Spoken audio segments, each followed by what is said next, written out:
All right. Good morning, everyone, or whatever it is time it is when you watch this. So we're going to jump right in. Let me share my screen. Now we are on chapter 11.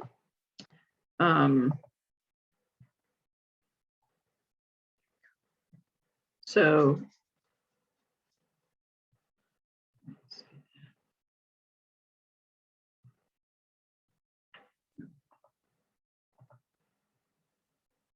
get that out of the way for you. Okay, so chapter 11 is talking about hemostasis, wound healing, and wound closure. This is a really important chapter because there's so much of the details of what you're doing involved in this chapter, whether it's suture size, suture techniques, accessory devices that are used in this, wound healing, types of wound healing, types of wounds, so classifications of that. So we're going to cover all that.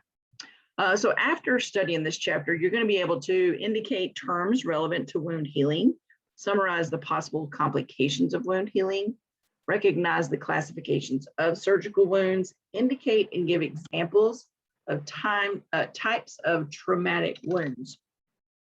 You'll also be able to analyze the factors that influence healing and recognize the manner in which they affect the healing process.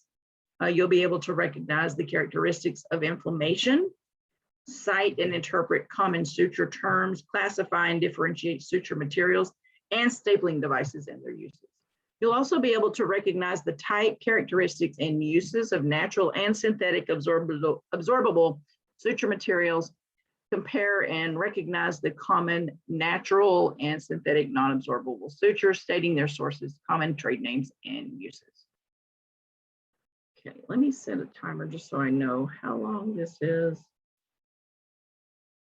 Okay. All right. Also, you're going to be able to demonstrate the application of recommended preparation and handling techniques for suturing and stapling devices and provide rationale for the choice. You'll also be able to cite and interpret common suture techniques,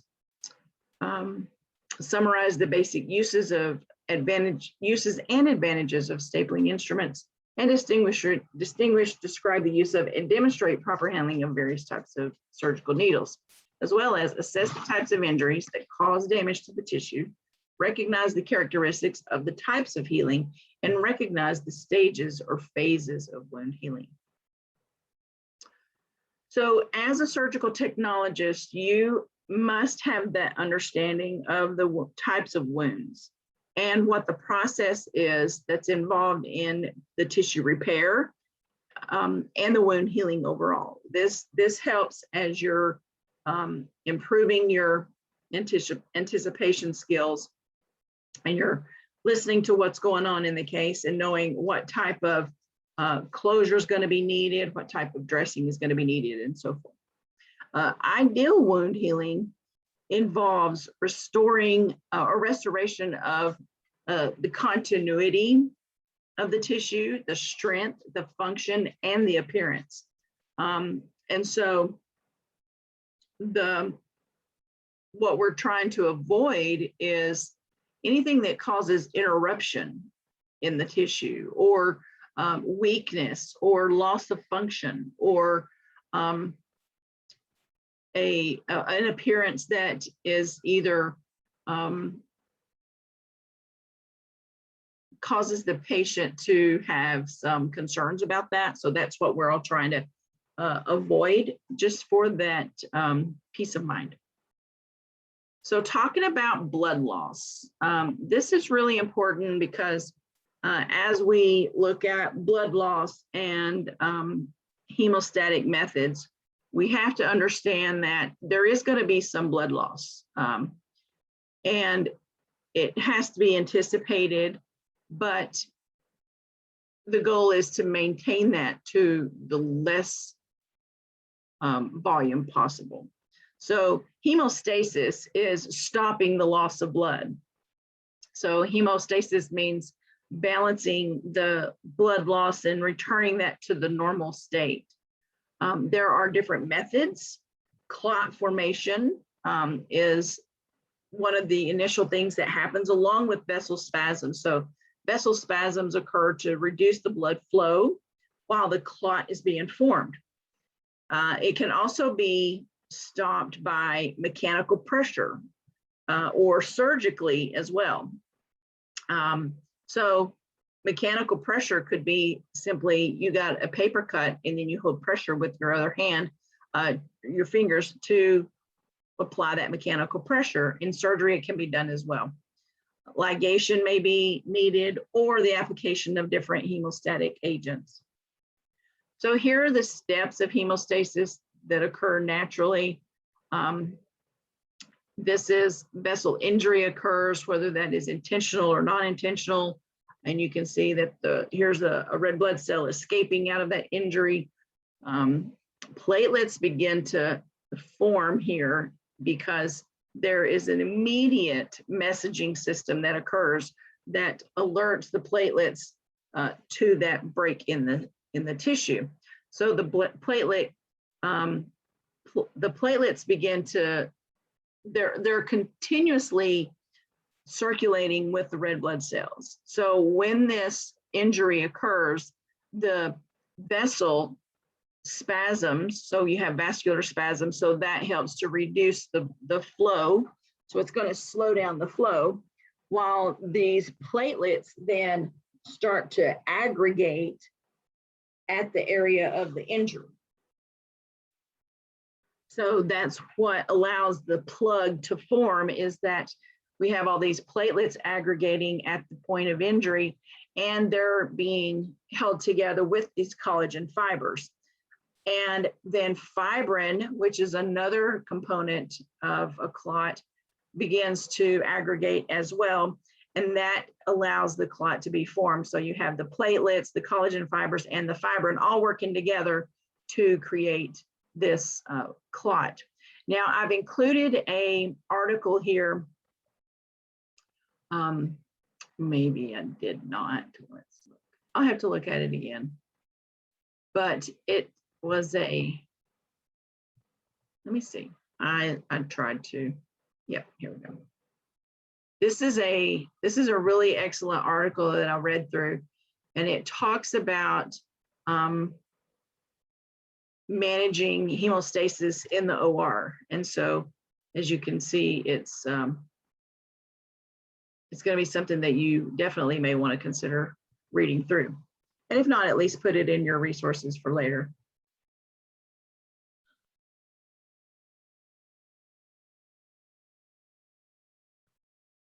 So hemostasis is going to be accomplished by coagulation. So coagulation is the formation of the clots.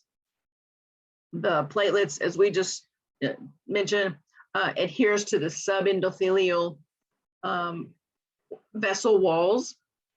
So that's the innermost layer. And then the platelets release a molecule called ADP, that's adenosine diphosphate. And the release of that causes the signaling of to recruit more platelets. And so then you have additional layers on top of those initial platelets. And so then you're stacking those platelets, and that starts to aggregate and it forms a thrombus. And that thrombus becomes permanent after the clotting factor reaction.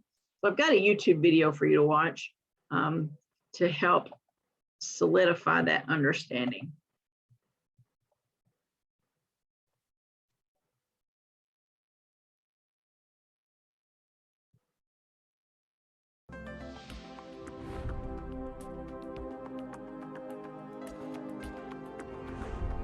In a first step towards clot formation, platelets are recruited to the site of vessel injury by now exposed molecules of the vessel wall, such as collagen and von Willebrand factor. This factor mediates the linking of platelets to collagen via a specific receptor in the platelet membrane. The resulting change of shape of the platelet from its resting state into the dendritic form indicates activation. The activated platelet in turn releases prothrombotic molecules such as adenosine diphosphate, ADP. By binding to its receptors, ADP induces aggregation.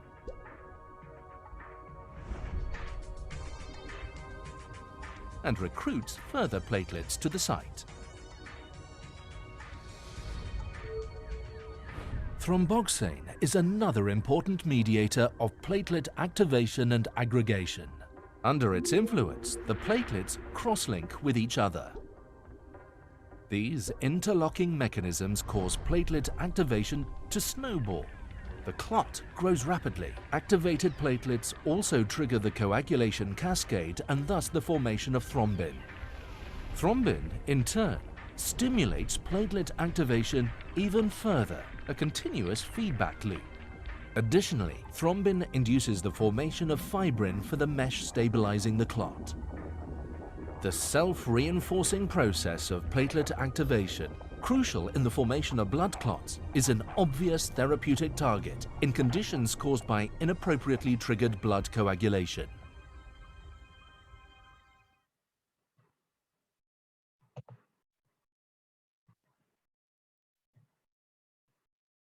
Okay.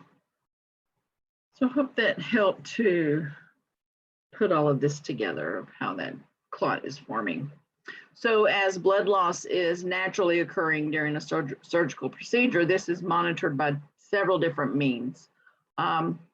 It's also charted by the circulator and reported to the surgeon because they're having to monitor the loss compared to monitoring blood pressure, how things are looking there. So that if they need to provide blood replacement, then they're aware of that need is impending. There's calibrated suction devices. Those are going to be used between your tubing that you have and a vacuum source, and that's going to collect the fluids and it's going to measure it. So that's going to be a quick assessment to understand that. The circulator may weigh sponges from the field, and that's going to provide an estimate of blood loss. Here is those. These are some different ways you can collect your wet sponges in a basin with the strings out, and that helps with the count. There's also count bags that are available in ORs that allow one sponge to be added to each pocket, and so that helps with the count. Here's those calibrated suction canisters. Here is circulator recording that suctioned fluid amount, and so you can see how this calibration is going to help with evaluating how much blood loss has occurred. So there's different factors that affect hemostasis. There could be congenital defects that play a role. So a bleeding disorder is definitely going to affect the amount of bleeding that occurs during a surgical procedure. An example of that, of course, is hemophilia. And that is where there is an inhibited ability for the clotting factors to occur.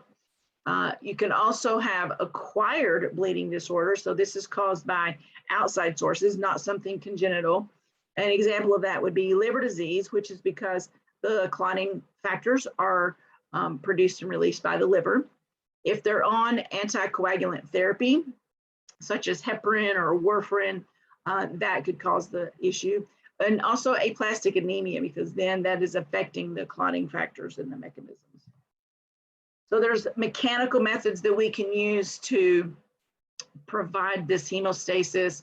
Of course, there's hemostatic instruments like hemostats, you know, where they were talking about Kelly's or any type of hemostats. Ligatures, of course, those are going to be used to tie off a bleeding vessel.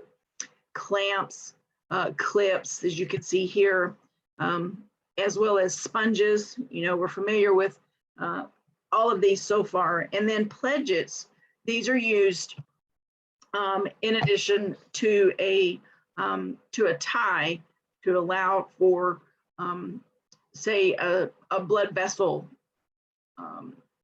leak so that it will be able to apply that pressure on there. Bone wax is going to help with the loss in when we're talking about in bone tissue. And then we also can use pressure devices such as tourniquets to provide that mechanical method of applying pressure to achieve hemostasis. And then, of course, there's biological hemostasis. So we have fibrin glues, and these are used to control the bleeding deep in tissue. Or if we're talking about ocular implants, anastomosis of nerves and blood vessels. This is an area that is challenging to, without something like the fibrin glue, it's going to be able to, you know, or with some of these agents, that's going to be challenging to maintain that hemostasis. So there is autologous and homologous types of fibrin glue. And then, of course, there's pooled donor plasma. So let's watch this video that we have on this tissel fibrin glue.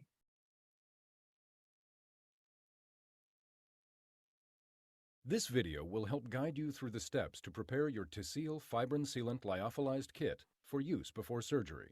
Tissile Fibrin Sealant comes in 3 different sizes, 2, 4, and 10 milliliters.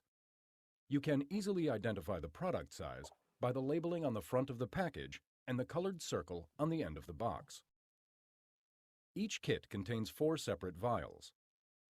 The freeze-dried sealer protein concentrate, a human fibrinogen concentrate, human thrombin, the synthetic fibrinolysis inhibitor solution, and calcium chloride. When prepared properly, these components will create 2 reconstituted solutions, a sealer protein solution and a thrombin solution. The kit also contains the Duploject syringe applicator, 2 Y-shaped joining pieces, 4 applicator cannulas, 4 syringes, 4 needles, and finally, the Tissile Fibrin Sealant package insert. For flexibility in storage at your institution, the Tissile Fibrin Sealant kit can be stored either at room temperature or refrigerated per the expiration date printed on the package. Once the product is prepared for use during surgery, it must be used within 4 hours. The first step in preparing Tissile Fibrin Sealant is to preheat the vials in the fibrinotherm heating and stirring device. First, the circulating nurse will turn on the amber switch to activate the warming element. The indicator light on the fibrinotherm will light, indicating the device is heating the vial. When the indicator light goes out, the operating temperature has been reached. Next, place all 4 vials into the pre-warmed, appropriately sized heating wells of the fibrinotherm device and allow the vials to warm for up to 5 minutes. When the vials have been warmed to 37 degrees Celsius, begin reconstitution of the sealer protein solution. The syringes and needles necessary for this step are provided in the kit. Be sure to use separate syringes and needles for reconstituting the sealer protein and thrombin solution in order to prevent premature product activation and clotting. Remove the flip-off caps from the vials and disinfect the rubber stoppers with a non-iodine-based disinfectant. Do not use iodine or heavy metal-containing preparations such as betadine for disinfection of vial stoppers. Allow the stoppers to dry. Inject the blue-capped vial solution into the blue-capped vial powder. Now you will transfer the fibrinolysis inhibitor solution into the vial containing the freeze-dried sealer protein concentrate. Using a blue-scaled syringe, withdraw all the fibrinolysis inhibitor solution from its vial. Tilt the vial slightly to facilitate withdrawal of all the solution, but do not invert the vial or inject air into the vial. Next, inject all of the fibrinolysis inhibitor solution into the sealer protein vial. Again, do not invert the vial. Check the sealer protein vial to make sure that all of the sealer protein has been moistened.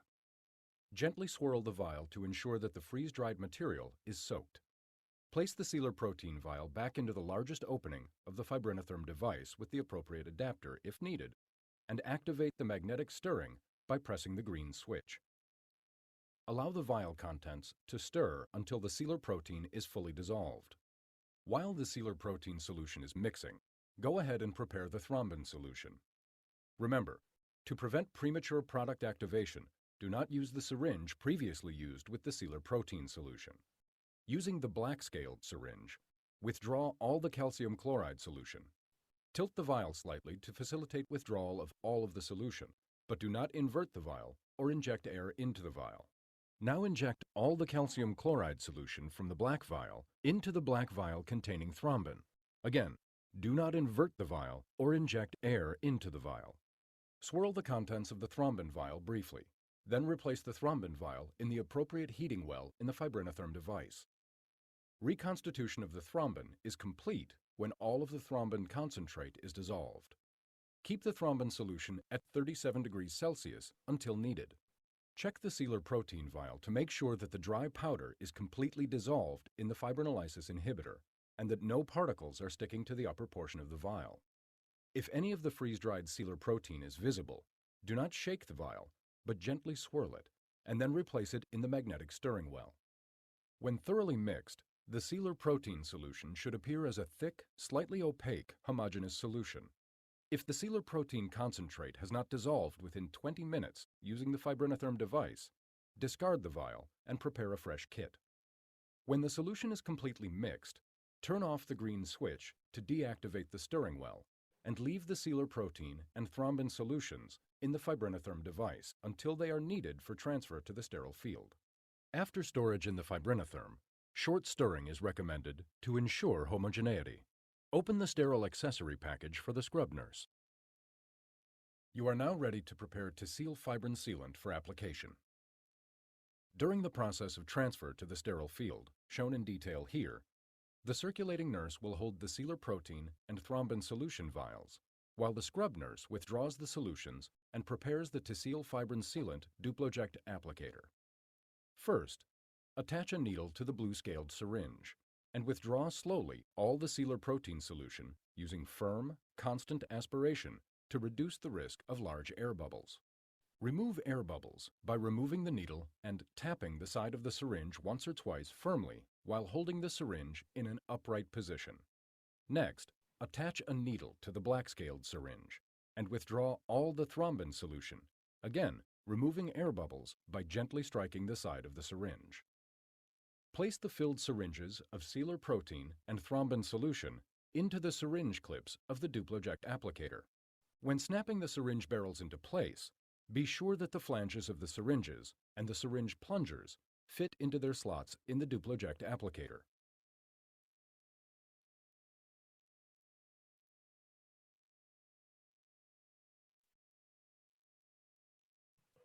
Now attach the joining piece to the syringe hubs, ensuring both are firmly seated, and secure the joining piece by fastening the tether strap to the duploject applicator. Be sure not to push the plunger during handling. Finally, fit the cannula tip to the joining piece. If air is expelled from the cannula tip before use, this could activate the product and create a clot at the tip of the cannula. Once reconstituted, the Tecile fibrin sealant kit must be used within 4 hours. Do not refrigerate a partly used syringe. If the product is not used within 4 hours, the product cannot be used and must be destroyed. If the cannula tip or joining piece clogs, replace with the spare joining piece or tip provided in the Tecile fibrin sealant package. Your Tecile fibrin sealant is now ready to use. The wound surface should be as dry as possible before application. Apply Tecile fibrin sealant to the wound area as a thin layer and repeat if necessary before previous application is fully polymerized.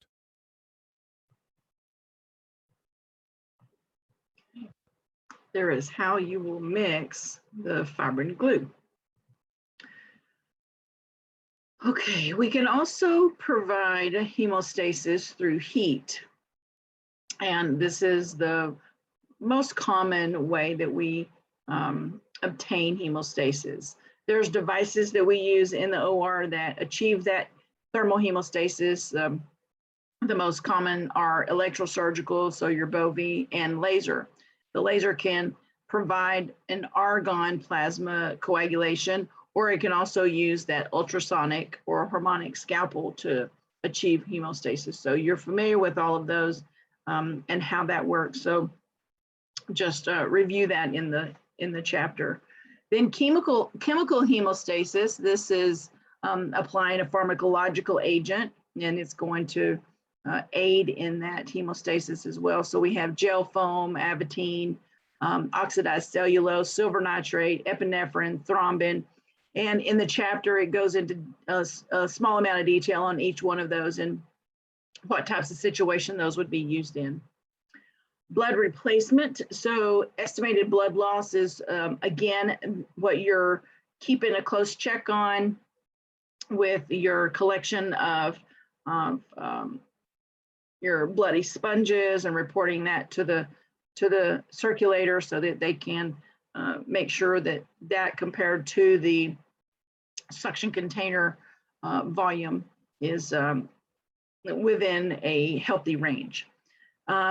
When that blood loss is too great to be controlled by anything that we just discussed, during the surgery, then there may be a need to administer either whole blood or blood components, and those include plasma, packed red blood cells, and then platelets, and that will be given through the IV. And if you remember, I mentioned how that patients going into OR, they almost always have 2 IV lines, especially if they're at risk of needing blood replacement. And that is because blood cannot be given through a typical IV line. So we need one with a larger bore that will be able to manage that, that blood replacement volume. Okay, so there's different types of blood types and groups. Of course, the main blood types, we have A and B, and then AB, and then O. And so all of this is based on the red cell antigens A and B. And then the RH factor, that is based on D antigen, and that is, there is an antigenic substance that is found in the red blood cells of most people. So I'm gonna let you guys watch this video because it is a lot more helpful because you're seeing the visual of these ABO blood types. Often, insurance doesn't feel transparent or fair.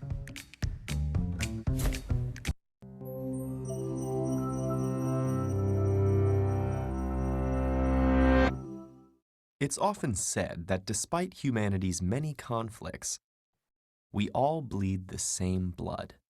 It's a nice thought, but not quite accurate. In fact, our blood comes in a few different varieties. Our red blood cells contain a protein called hemoglobin that binds to oxygen, allowing the cells to transport it throughout the body. But they also have another kind of complex protein on the outside of the cell membrane. These proteins, known as antigens, communicate with white blood cells, immune cells that protect against infection. Antigens serve as identifying markers, allowing the immune system to recognize your body's own cells without attacking them as foreign bodies. The 2 main kinds of antigens, A and B, determine your blood type. But how do we get 4 blood types from only 2 antigens? Well, the antigens are coded for by 3 different alleles, varieties of a particular gene. While the A and B alleles code for A and B antigens, the O allele codes for neither. And because we inherit 1 copy of each gene from each parent, every individual has 2 alleles determining blood type. When these happen to be different, one overrides the other, depending on their relative dominance. For blood types, the A and B alleles are both dominant, while O is recessive. So A and A gives you type A blood, while B and B gives you type B. If you inherit one of each, the resulting co-dominance will produce both A and B antigens, which is type AB. The O allele is recessive, so either of the others will override it when they're paired, resulting in either type A or type B. But if you happen to inherit 2 O's, instructions will be expressed that make blood cells without the A or the B antigen. Because of these interactions, knowing both parents' blood types lets us predict the relative probability of their children's blood types. Why do blood types matter? For blood transfusions, finding the correct one is a matter of life and death. If someone with type A blood is given type B blood, or vice versa, their antibodies will reject the foreign antigens and attack them, potentially causing the transfused blood to clot. But because people with type AB blood produce both A and B antigens, they don't make antibodies against them, so they will recognize either as safe, making them universal recipients. On the other hand, people with blood type O do not produce either antigen, which makes them universal donors, but will cause their immune system to make antibodies that reject any other blood type. Unfortunately, matching donors and recipients is a bit more complicated due to additional antigen systems, particularly Rh factor, named after the rhesus monkeys in which it was first isolated. Rh plus or Rh minus refers to the presence or absence of the D antigen of the Rh blood group system. And in addition to impeding some blood transfusions, it can cause severe complications in pregnancy.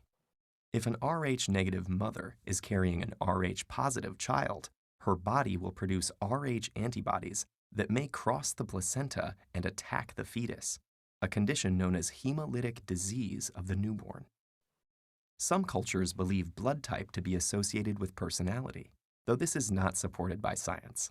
And though the proportions of different blood types vary between human populations, scientists aren't sure why they evolved, perhaps as protection against blood-borne diseases, or due to random genetic drift.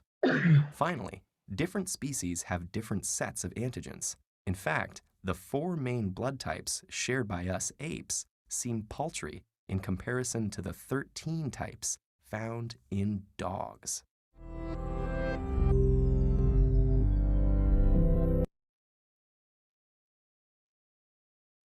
All right, so that if you don't know your blood type, that probably makes you curious to find out. So an easy way to know that is to go donate blood, because they will then send you a card with your blood type on there and your Rh factor. And if you are an O donor, an O type, then they will want your blood very regularly. I used to get a call every 45 days asking me to donate more blood. So when there is blood replacement needed in the OR and those components come into the OR, they're going to come from the blood bank. They're going to be stored in the refrigerator in the blood bank, as well as if they have to wait any amount of time in the OR, they'll be stored in a refrigerator as well. Now there's auto transfusion, and this is reinfusing a patient's own blood.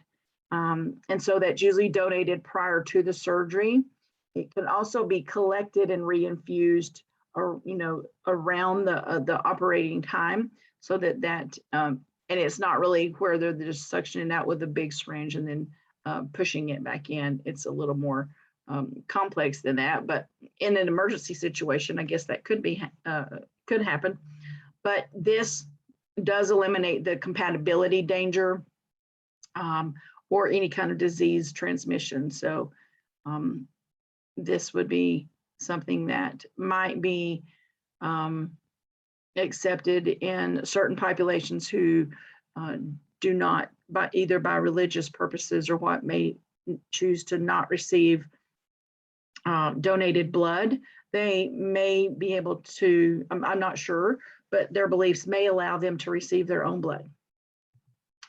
Okay, so we have some reactions that we need to be aware of, because during a transfusion, if there is some of that hemolytic reaction, we need to be prepared for that.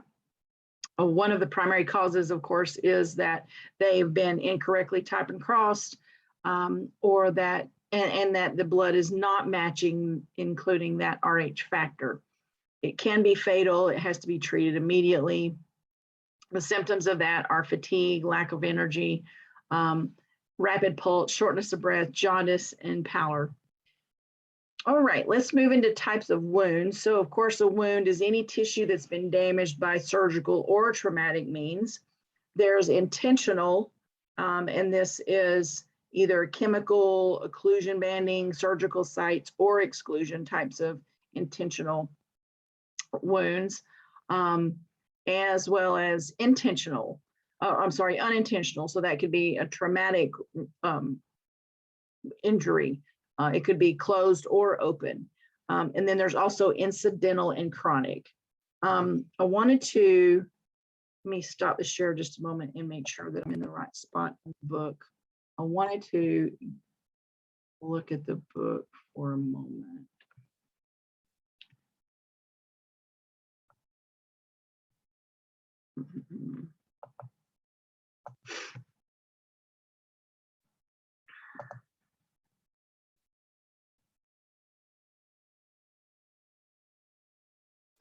There's a table I wanted to. Okay, no, that was.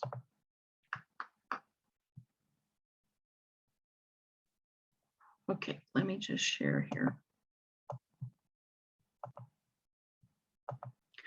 So as you're just looking through the book, I want you to make sure that you're reading through this. So intentional wounds, we're looking at occlusion banding. So this is when an example of this is a hemorrhoid ligation. So the occlusion of that vessel by a band will create an intentional wound. If it is unintentional, of course, then we're talking about things like a traumatic injury. The closed means the skin is still intact. The open, this integrity of the skin is damaged. There can be simple wounds, they can be complicated wounds, and it can be clean where the edges can be approximated easily and resecured.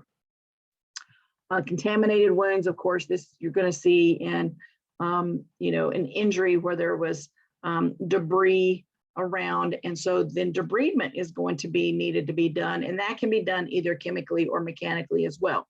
So debridement would be achieved through chemical, would be like enzymatic process, where an enzymatic substance will be placed on the wound, and that will enzymatically break down some of that debris.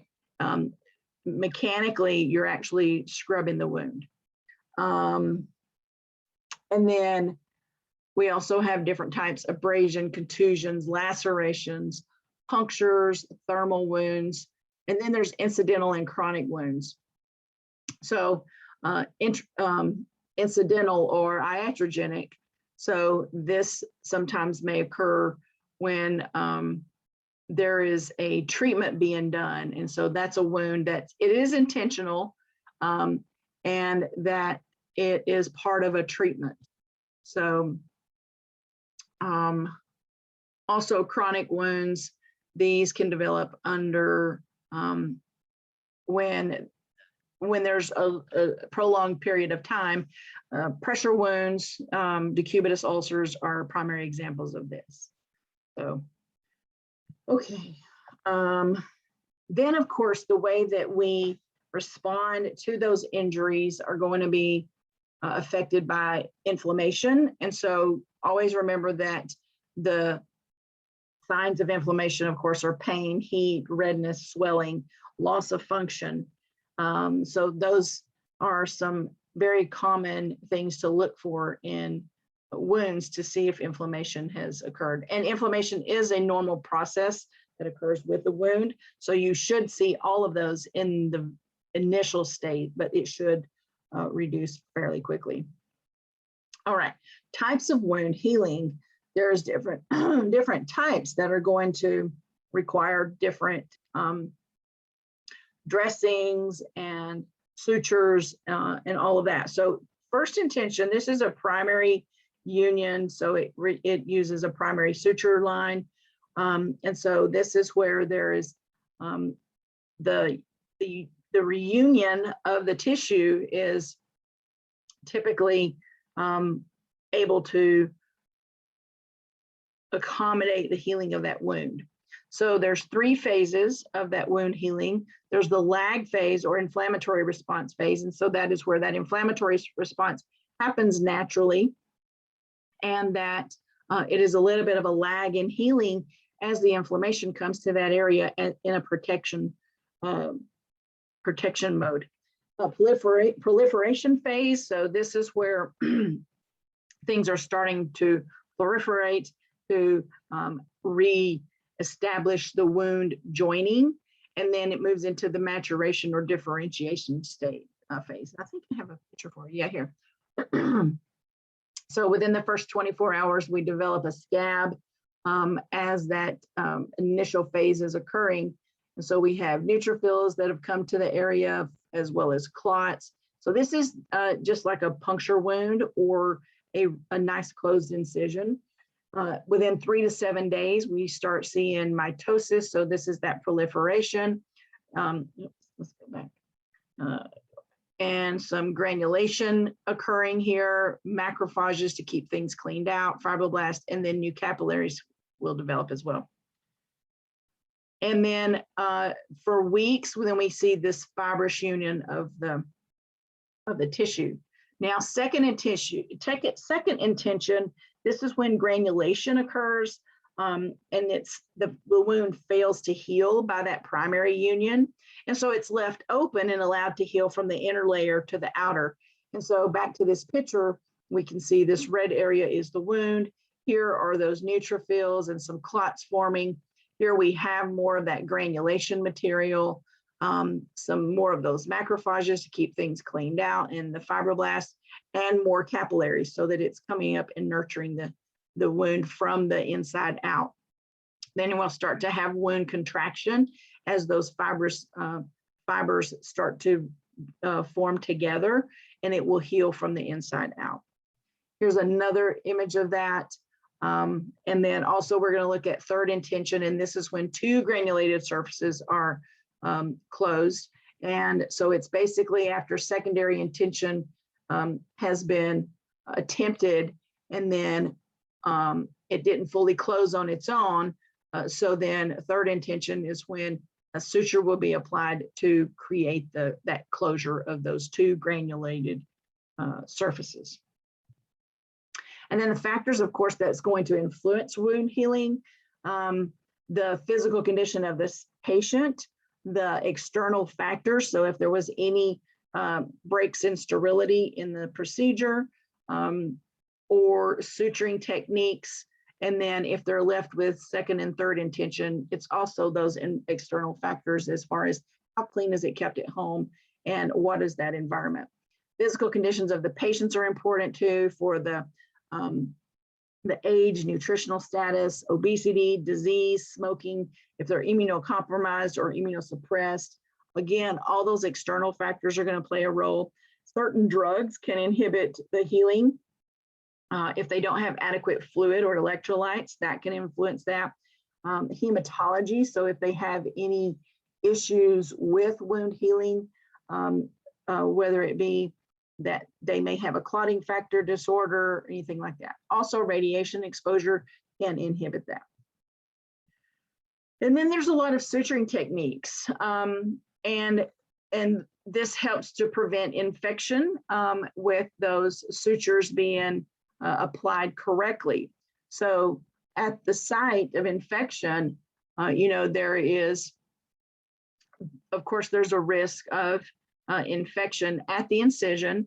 Of course, nosocomial, meaning the hospital-acquired infection, is always a risk for surgical patients. That's why sterility is so important for you. And if it's a deep wound, because then there's more space, more surface area for bacteria to accumulate. So the prevention of wound infection is going to be accomplished through dressings, wound drains, making sure the tissue is reperfused with blood flow that allows for nutrients to be brought in and toxins to be removed. Bowel technique, of course, keeping that wound as clean as possible. Wound irrigation to keep all contaminants irrigated and aspirated, and then antibiotic therapy.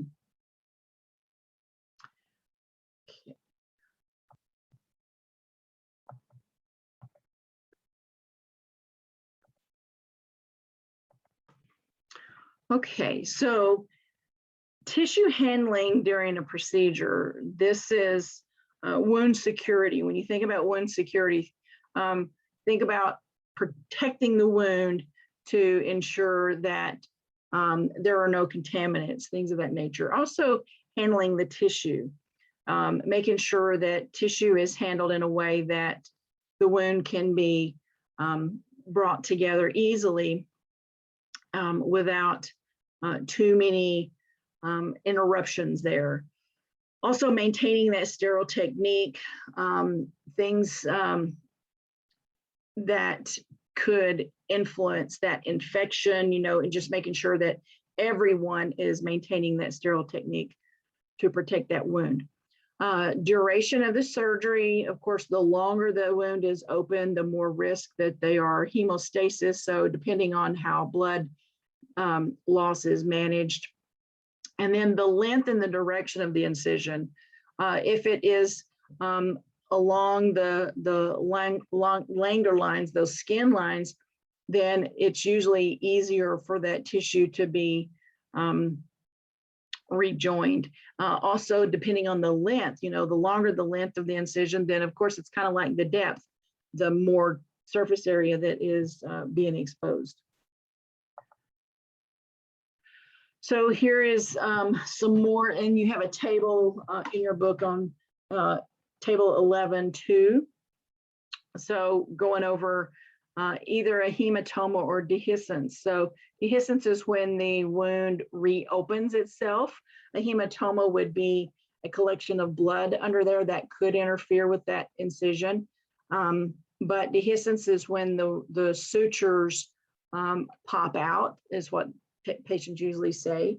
And so that could be abdominal pressure is a big cause of that. Obesity does play more a factor at risk of this, as well as places where there's a lot of tension on the wound that can also contribute to that. Edema can occur in evisceration. So evisceration is when the contents spill out of the wound. So in this image, we're seeing abdominal tissue exiting the wound. And so, of course, you can understand that both of these are an urgent and an emergent situation. And then, of course, if there is hemorrhaging that happens, if there's any infection, if it moves to the point of gangrene or a granuloma, adhesions can cause that wound to slow in the healing. If there's a herniation in the wound, so there's not adequate blood supply, that there's a bulging either of a blood vessel or even the fascia or peritoneum, any of that if it herniates. Fistula, of course, this is an abnormal opening to another area. So of course, then that's creating another pathway for pathogens to enter that wound. Sinus tract, sometimes a sinus tract will be formed if there's space that's left in there, such as dead space, so it can create a sinus tract, or if there's complications with the suture itself. Sometimes there will be infection at the suture site, which then can enter into the wound. If there's ischemia, so blood supply is reduced, scarring or seromas, all of these, including wound tension, like I mentioned earlier, and then dead space. So that is when there's a lot of extra space in that cavity. If the wound edges are not approximated tightly, then there's a lot of dead space for bacteria to enter. So now let's look at classification of surgical wounds. And so here we're looking at how do you treat this wound? Is it clean contaminated? Is it contaminated, or is it dirty infected? And so this is going to impact the way that the procedure moves forward, and also the cleanup and the dressing and things of that nature. So of course, if it's a class 1, it's clean, there's primary closure, there's no inflammation. Class 2 is a clean contaminated. It again is a primary closure, and there may be it may be an open drainage or mechanical drainage applied. Class 3 is contaminated. There's acute inflammation in the wound, and this may be left as an open traumatic wound. Class 4 is dirty and infected. So this is when the viscous has been perforated and there's microbial contamination. I like this chart because it gives us the risk of infection with each type of wound. So as you can see, a clean wound, and that's just an incision of uninfected skin without opening into a viscous, and that risk is about 2%. So really low risk on a clean wound. If it's a clean contaminated, so here we've breached the viscous, but we're not in the colon, it's a low 8 to 10% risk. If it's a contaminated, we have breached the viscous. We've also, there's some spillage or opening of the colon that increases to a 12 to 20% risk of infection.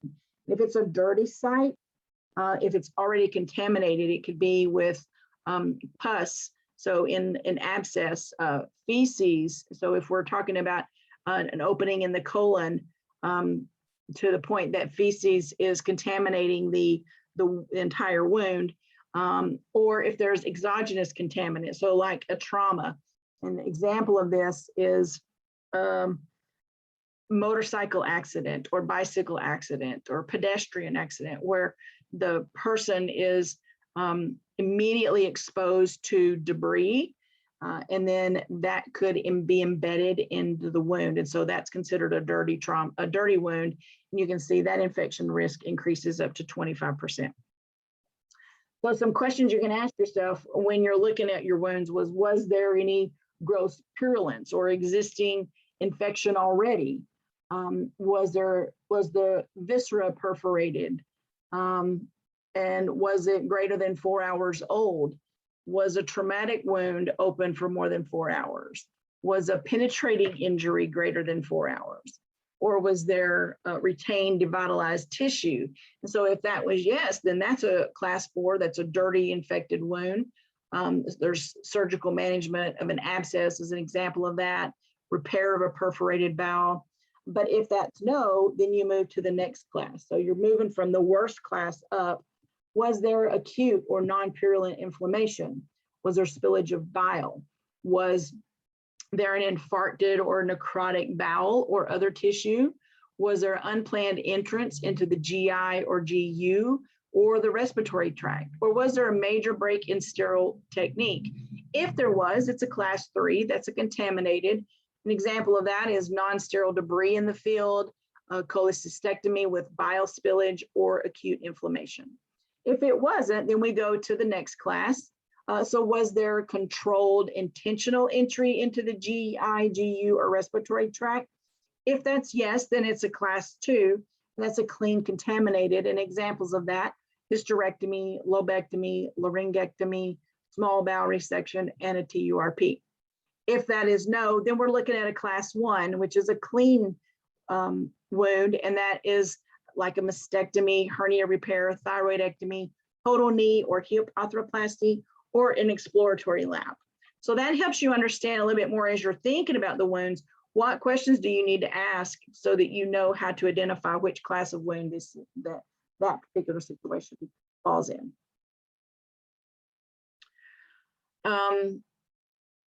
Okay, so post-op wound care. And before I get there, I want to interject some questions that I want you to ask. It's a little bit of a pop quiz, and I'll ask it at the end as well. But going back to when you were doing the TSEAL fibrin glue, which color on that machine started the warming device, and which color on the machine started the stir? And then also, what does the RH term come from? So those are just some quick questions that if you were able to remember that, you've got 3 of those questions already. So now we're moving into post-op wound care. And so the purpose of post-op wound care is to prevent infection. So of course we got drains, as you can see here. These remove the fluid and gases from the body. The one on the left is a very minor procedure that did require a wound drain, and the one on the left that looks like a spinal fusion type of procedure, because this is buttock area here, and this looks like lumbar region. There's also dressings that are, playing a major role in how the wound heals.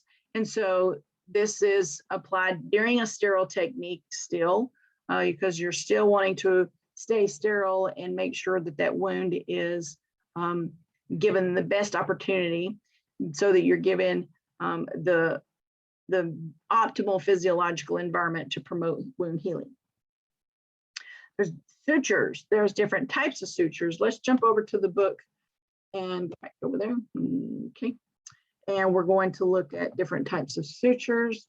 Here in the book, of course, you can look at all of the different types of wounds and closures. So let's look at sutures now. So there's different classifications of sutures. Of course, there's absorbable and non-absorbable. And absorbable means that it's made of enzymatic material, or it's infused with enzymatic material. So things like plain gut and chromic gut. Plain gut is enzymatic, and chromic gut is basically soaked in chromium. And so both of those are degradable and absorbable, but chromic gut, because of the chromium, it's going to absorb slower. So that kind of helps you distinguish which one is going to be needed. Now, monofilament and multifilament, of course, monofilament means one string. Multifilament means multiple strings. So it's basically a microscopic rope that has been created in a multifilament. As you can imagine, a monofilament is going to be much easier to suture with because it's just one thread, where multifilament is more, it has more tension on it. But then if we're comparing the two, monofilament is not as strong. And so then there's fewer cases where that can be used, where multifilament is used in more situations, but it does have an increased risk because of those multiple threads, that it has more surface area to house bacteria.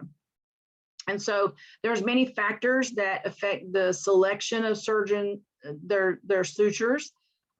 Biological characteristics, of course, how healthy is the patient, how healthy is the wound, what is the tissue type that is going to be sutured, what's the type of procedure, how healthy is the patient, the surgeon's performance of how skilled is the surgeon at suturing. It's also about what tissue is, is it peritoneum? Is it fibrous? So is it the fascia? Is it muscle? Is it skin? So all of those are taken into account. Suture material, of course, configuration, we talked about that. Capillarity, that is the ability to take on pathogens, the ability to absorb fluid, the size, the tensile strength, the knot strength, because monofilament is very challenging to create a knot. It's very slick. And then they all have to have a level of elasticity, of course, unless we're talking about things like stainless steel suture. So things like that. They also have memory, and some types have more memory. You've seen those where they're on a little wheel, but you know that if you drop those in normal saline, they'll lose their memory. So, but here's the sizing. And so start on the far right, and you're starting at a 5. And so that is the largest. And that's not a 5.0, that's a 5. And so comparing 5 to a 5.0, 5.0 means that it's 5 zeros. And so 5.0 is going to be significantly less than a 5. But starting at the 5 and moving ourselves to the left, so we have a 5 is the greatest, working our way down to 0, and then moving to the left, we're kind of thinking of if it is something that's a 1.0 or 20, 30, 40, 50, 60, 70, those are all in the negative. So those are like 2 zeros. So it's 0, that's your baseline. And then 2 zeros is double that, or half that size. And then 3.0 is half that size. And then 4.0 is half that size. So it continues to get smaller the higher the 7.0 number is. Hope that makes sense. Then on the packaging, there's a lot of information on that package. So the next time you're in the lab, grab you a suture package, and then come back to this slide and look at this, because you're going to find the product identification. So who made this? So here you can see, here's the manufacturer and the brand name of it. The suture size. So we've got the metric gauge, we've got a US gauge, the needle code. In your book, there is a whole chart about what needle code refers to. And so that's really interesting to just grab a handful of different suture types in class next week on Tuesday, and just start comparing those and looking at what that means. And that is that surgical application. That's the needle code. It tells you what that surgical application is. And then let's see, suture length here. Oh, let me get this out of the way. So needle type, needle length, there's an image of the needle, there's your suture length, there's the lot and expiration date. So you can see all of ours in the lab are expired, so that's important. And then here's an area for you to pick up. Okay, so play around with that and look at those different information. So then we have ligatures. Of course, these are called ties, and these are used to provide that hemostatic occlusion of blood vessels. And so that is going to control the bleeding, and they're easily removed. Okay, so you can also use them on an organ, you can use them on an extremity, and they are come in standard lengths. And I've got a picture of them somewhere on here. And there's different types of ligating methods. So there's a free tie, a ligature reel, there's an instrument tie, that's called a tie on a pass, and then there's a sutured ligature, and that's a stick tie. So we're going to watch a video on a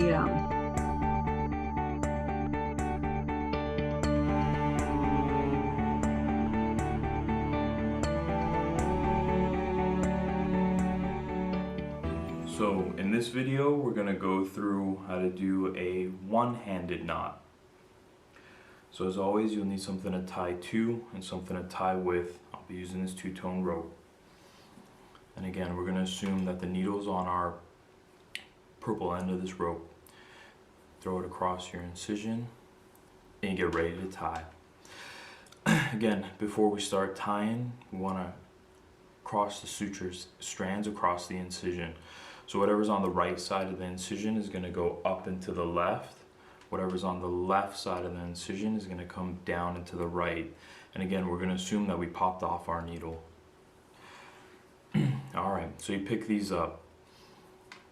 And you pick them up and you hold them in your neutral position. I like to call this your neutral position. Neutral position is as though you're holding the reins of a horse. When we're tying suture, pretend like we're in the Wild West. Again, the OR is a rough and treacherous place. If you get these techniques down, it becomes much more manageable. So with the one-handed tie, most of the work is going to be done with your right hand. And your left hand really just holds the suture for you. So with a one-handed knot, you're going to have, again, 2 throws. One of them, you're going to pinch your suture between your index finger and your thumb and form an OK sign. Okay, let the suture drop down, form an OK sign. Okay, that's one of your throws. And then it's going to be utilizing your 3 digits, and your middle finger is going to be doing most of the work. We'll come back to that in a second. Your second throw utilizes a C, and your index finger is the one that's going to be doing most of the work.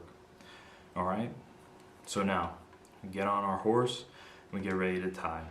All right, as you're on your horse, you're riding, give an okay sign that you're ready to start tying. Get your okay sign and come down. You cut your suture in preparation and start tying. Cross the strands over your 3 fingers, and then what you're going to do is flex your middle finger, catch the purple strand on the back side of your middle finger, and hold it like this. Next, we're going to kind of pinch down between your middle finger and your ring finger. Next thing you're going to do is you're going to let go with your index finger and your thumb. You let this go, and then you're going to rotate your hand out under the bridge. You're going to pull the suture out. This is going to give you your first throw, your half hitch.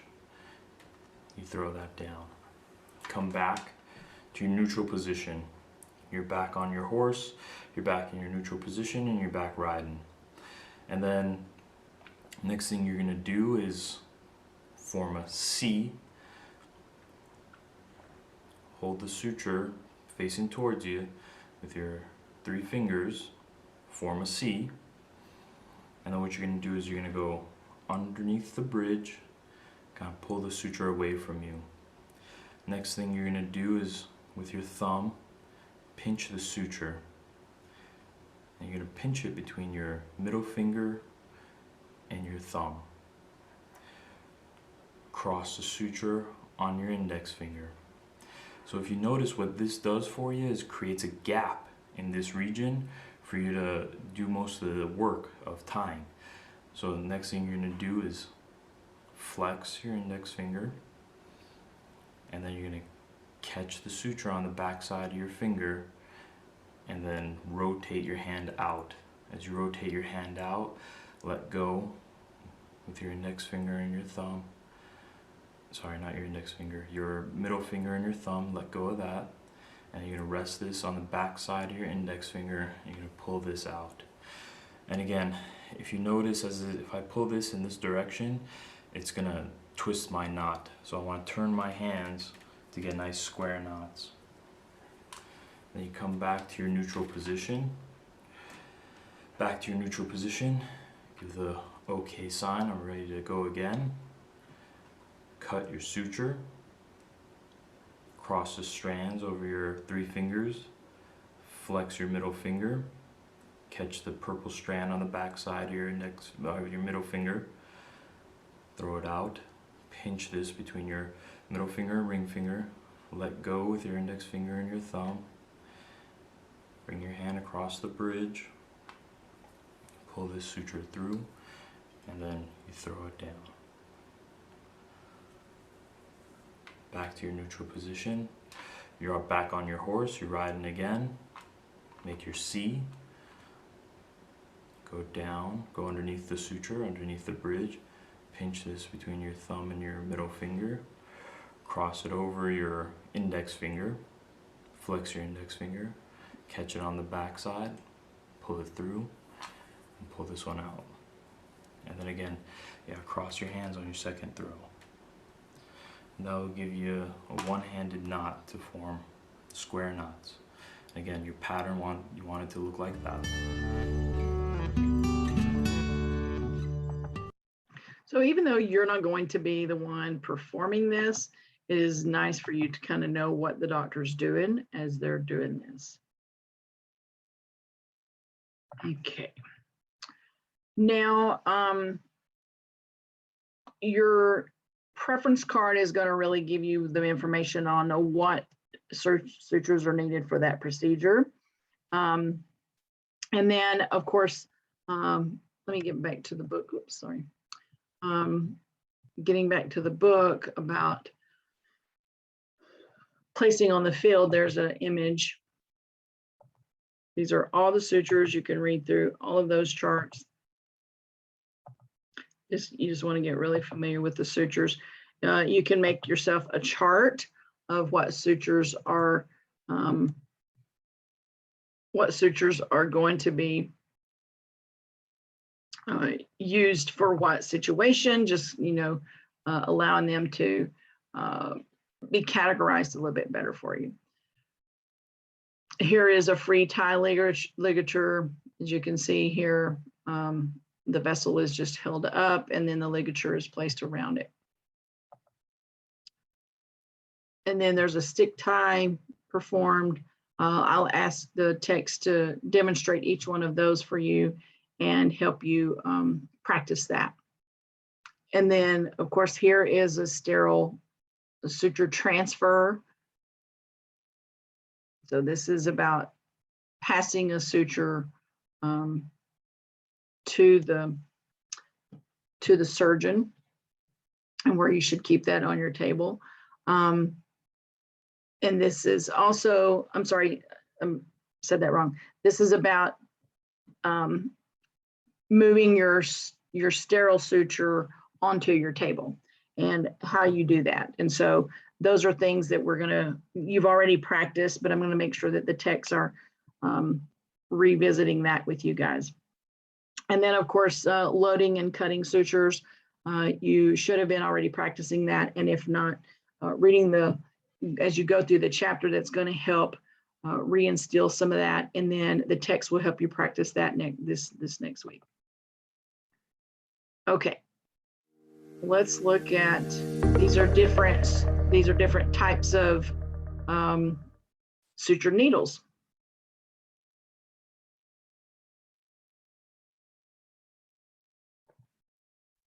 It's important that as medical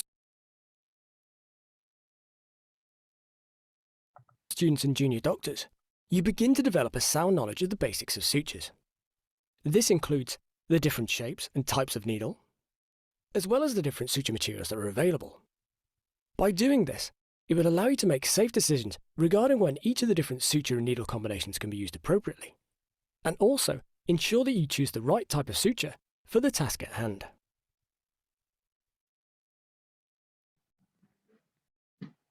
Suture needles can be of varying shapes and sizes. Here we can see a large needle that is attached to a thick 1/0 suture, and for comparison, a relatively tiny needle that's attached to a 5/0 suture thread. As you'd expect, typically, the thicker the suture thread, the larger the needle, and vice versa. But if you want to check the size of the needle, it's displayed upon the packaging, as you can see here. So the needle inside here is 48 millimeters in length, whereas this needle is 26 millimeters.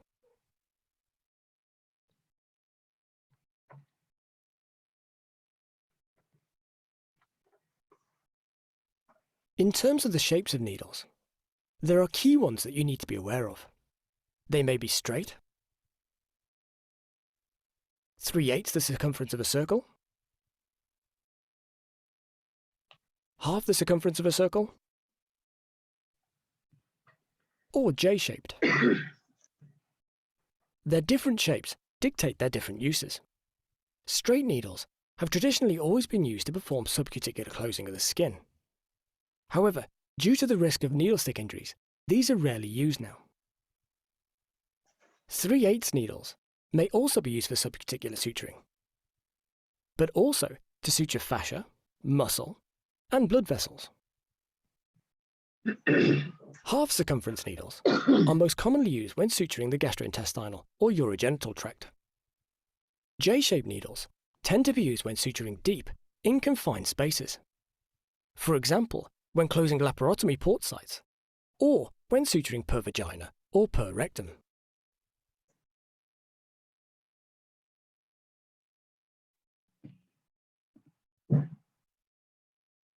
Suture needles also vary in terms of their cross-sectional shape.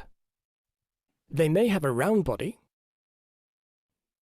or a triangular-shaped body, which we refer to as cutting or reverse cutting, depending on the orientation of the triangle's apex. Cutting needles describe when the sharp edge or the apex of the triangle lies along the inner aspect of the needle.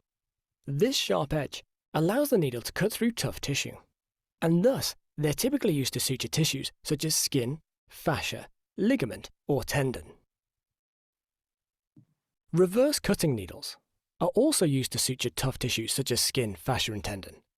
However, the apex of the cutting triangular shape lies upon the outer curve. This means that these needles only cut the tissue along this outer aspect. With round body needles, the shaft of the needle is circular and smooth, with no sharp cutting surface. These types of needles are designed to part tissue fibers and not cut them. So once the needle has passed through the tissue seals around the suture and prevents any leakage. Because of this lack of cutting, round body needles are used to suture softer tissues, such as bowel and blood vessels. We can identify whether a needle is round-bodied or cutting from the symbols displayed on its packaging. For round body needles, they will have a white circle with a small black circle inside. Cutting needles are indicated by a black triangular symbol, with the apex pointing towards the 12 o'clock position. Whereas reverse cutting needles have a black triangle with its apex pointing towards the 6 o'clock position. Another type of needle that we need to be aware of are blunt needles. These, as the name suggests, have a blunted tip, which significantly reduces the risk of sustaining needle stick injuries. Blunt tip needles are used to suture softer tissue, for example the fascia, when closing a laparotomy. No one type of suture is suitable for all purposes, so it's important that we have a sound knowledge of the different types and when it's best to use each of them.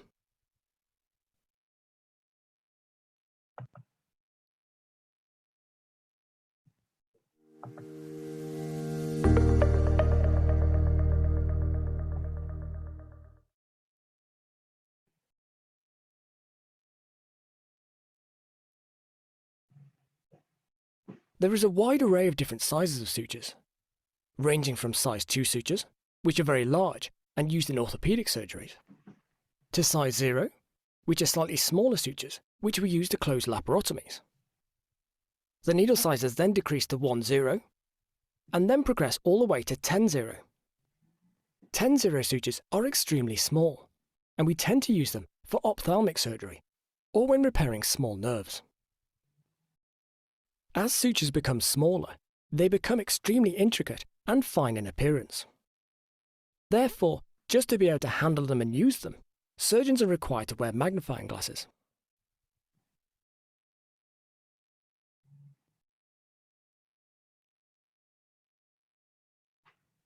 Sutures may also be classified as whether they're monofilament or braided, or whether they're absorbable or non-absorbable.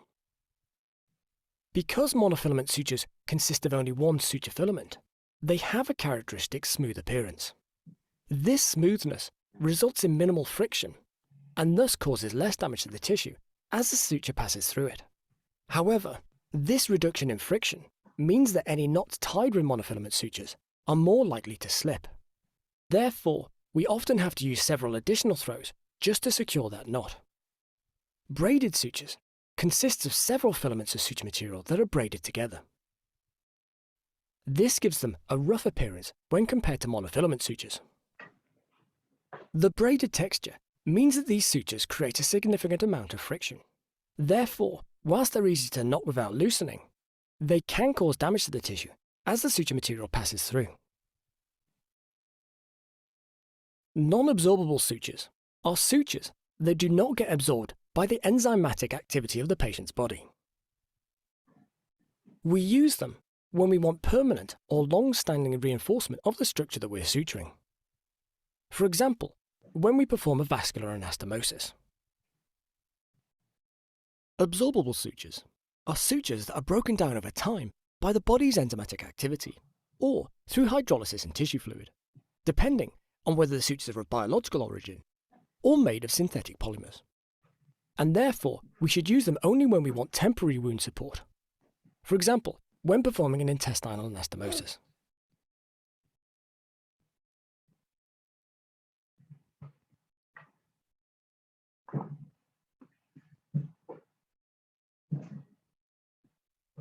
It's important that we do not handle suture needles with our fingers, as we put ourselves at risk of sustaining needle stick injuries.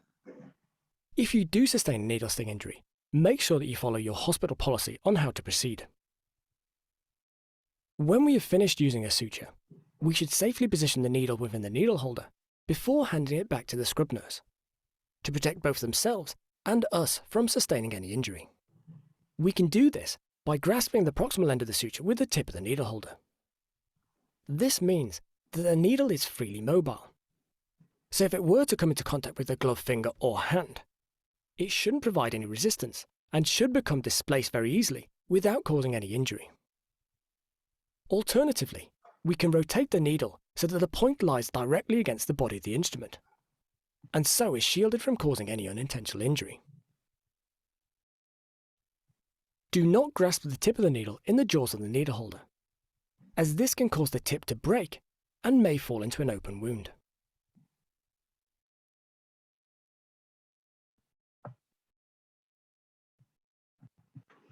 So hopefully those help you just get a better understanding of suture needles and material, and even some tips there at the end.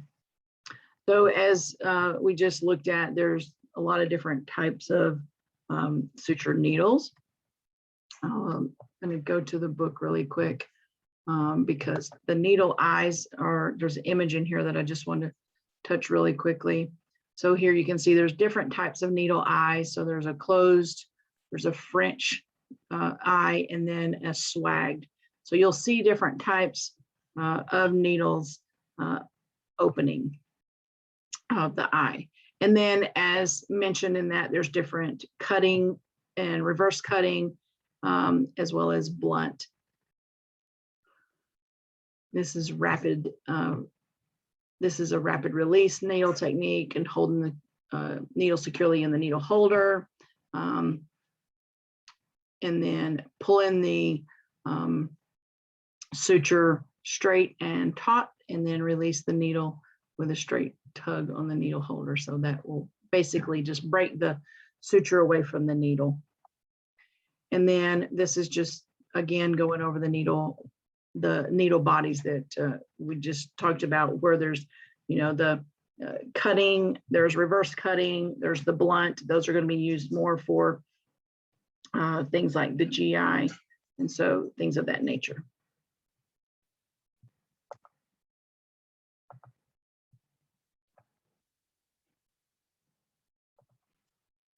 Okay. So here's different types of specialty needles. So up in the right upper corner, we have hypodermic needles. Of course, you should be familiar with those. These are arterial needles. Sorry, actually, these to the left are the arterial needles. So these are used for like art lines.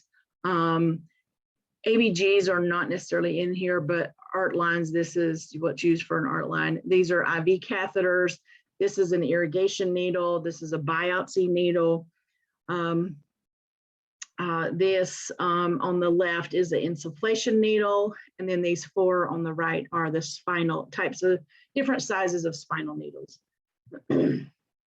So layer closures, this image, there's one similar to this in your book in a different direction, but these are closed from the inner layer to the outer layer. So starting at the peritoneum, moving all the way out to the skin, each layer is going to be closed with something different. So a peritoneum is usually closed with an absorbable 3O, where fascia, just depending on the fascia and the surgeon, the size is going to vary, but it is typically a non-absorbable because fascia is more of a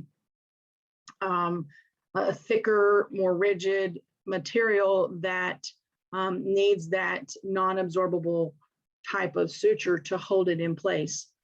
And two, it takes longer to heal, so the suture may be absorbed before it is able to fully rejoin. Muscle, that's going to be used with an absorbable if it's used. Muscles do have a harder time holding sutures, so that approximation will be maneuvered, accordingly. Subcutaneous, this is going to be sutured with a plain gut most of the time, just because of the absorbability there. Subcuticular, this is the layer right under the skin. That's an absorbable as well. The skin, it can be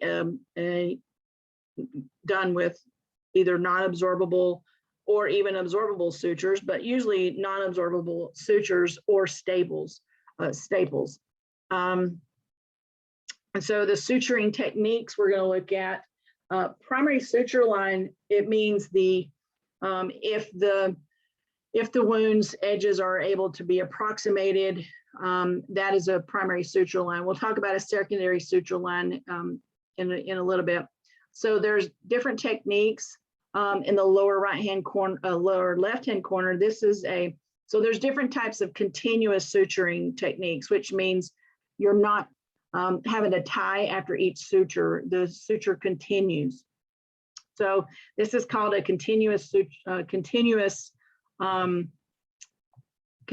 simple continuous on the left hand, and you can see it can be done perpendicular or it can be done diagonally. In the center is called a continuous locking. It's also called a blanket continuous. And you can see here, that is where it's going in and through the previous suture. So it creates like the edge of a blanket, and that's what it resembles. Subcuticular and purse string suture. This is when there is, it's typically used on, well, of course, circular wounds, but if there's like an appendage or a hernia that is needed to be sutured around. So they'll use a purse string around, and that way they can pull it tighter. And then we're going to look at some interrupted. So those were continuous. Now there's some interrupted. This at the top is a simple interrupted. So that is simply one suture, tie it, next suture, tie it, next suture, tie it, so on and so forth. An interrupted horizontal, it's called, there's horizontal mattress or vertical mattress. This top one is a horizontal mattress where the suture is catching, so you enter on one side, go horizontally and loop up and back in and back over, and then you tie those two together. A vertical mattress is the suture is in the tissue up on the other side, and then created a downward incision, loops way around the vertical. So this is a deep incision, and so it's a deep closure. And then that allows you to close from the bottom up. A figure 8 is in the center. You can see here how it is another way. It's similar to the vertical mattress, but it is a similar way to close a deeper wound. And then you have the buried, and again, that's another one. But with this one, there is no viewing of an outer suture. The suture is tied inside underneath. And that is a very challenging suture to apply, I'll tell you that. And then there's some traction sutures. So traction sutures are something that are used when instrumentation traction is challenging. And so here you can see an example is an eyelid being sutured to perform retraction. Secondary suture line, that is this one on the far left on the bottom. So you can see in the center is the primary suture line. Sometimes there's extra support that's needed, and so it'll relieve that tension on the suture line. So a secondary suture line will be put in place. And then there's retention sutures, and I think we have some of these in the lab.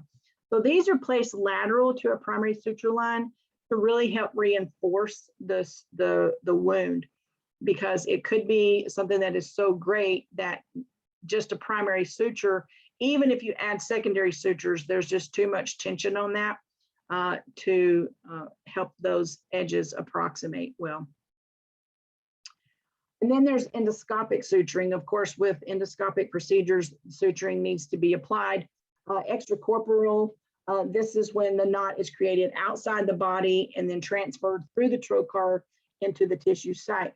What you see here is an intracorporeal, and this is using the instruments that are inserted in the trocar to suture and tie the knot.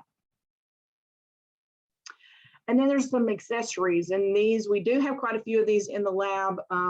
So bolsters, as you can see here, in an ear. So that is when a suture is extending across a cavity that needs some support. And so that bolster can provide that. Bridges, this is on the far right. I know we have some of these in the lab. And so this is, again, it's kind of acting like a retention suture. And so it just kind of bridges those areas between. So all of this is sutured to the skin. Buttons, this is, buttons are used a lot in orthopedics, of course, to help secure a suture to a bone. And then lead shots, I couldn't find a good picture of that, but it's kind of used in a similar way. Umbilical tape, of course, down here in the corner, used to tie off an umbilicus. Vessel loops, these are used for ligature ties. Suture anchors, these are used a lot in orthopedic. And so that's where an anchor is inserted into a bone, which is attached to a suture. And that just helps solidify there. And then we had adhesive skin closures. So these are better known as steri strips. And then stapling devices, of course, we've got some stainless steel titanium, because remember, we know titanium is, that's the one that's, non-magnetic and light and absorbable polysorb staples as well. So there's different types of staples. So we can have absorbable ones, and then of course the titanium are non-absorbable. There's advantages to these. So it could be the tissue reaction is less. It does accelerate wound healing. There's less operating and anesthesia time.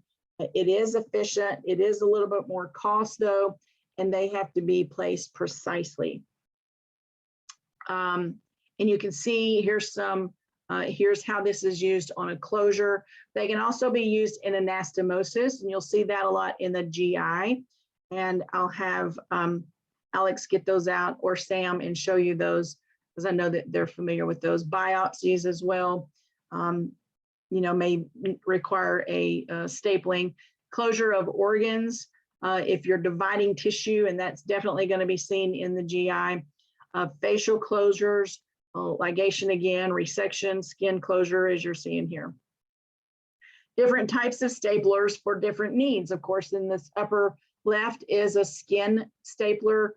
On the right is a fascia stapler, and fascia is thicker and more rigid, so it requires a different type of device. We have linear staplers and cutters, and so a lot of these linear staplers will, you can see this orange piece here at the tip, and there's a handle on, there's a lever on the handle, and so it can staple, and then you can apply the cutting device and it will separate the staples, the tissue. Here on the left is the ligating clips. On the right is the ligating divider. And then this is an intraluminal staple. So if you're in a lumen and they're needing to staple within the lumen, that would be the device that was going to be used there. Also, meshes are used a lot. And so they can be used either as a bridge between tissue or to reinforce tissue. So either of these can't be sutured. One area these are used a lot are in a hernia repair. There's a lot of advantages to these. They're very pliable, so they're easy to place. There are some stainless steel ones though. Of course, as you can imagine, those are not as pliable. As you can see in this image, they're cutting it to the correct size before it's implanted. And they're really easy to suture into place. And the pores in that mesh allows for the fibrous tissue to grow through it, and that strengthens the muscle. So it's really just a really nice addition to the incision and the wound to provide that support as the healing occurs. And the different types of material, polypropylene mesh, polyglactin 910, polytetrafluoroethylene, which is PTFE mesh, and then the stainless steel, and then there's a polyester fiber mesh as well. So here's just a chart for you to get familiar with on the different types of meshes. You have non-absorbable. Those are inexpensive, but the cons of these may be more prone to infection, wound pain, or adhesions occur. And you're looking at absorbable, there's composite ones, and then the biological absorbable ones. And so just review this and just to help you understand which mesh would be used in different situations. So in this chapter, you have learned about blood loss and hemostasis, the wound healing process and complications that can occur there, the types of wounds and the characteristics of those, and what inflammation looks like, the different types of suture materials and those stapling devices that are used for wound closures, and then the stapling instruments used for the wound closures, and then those synthetic materials as well in use in wound closures. So, okay, let me stop the share a moment. And then I'm going to get over, we have a video that we need to watch today.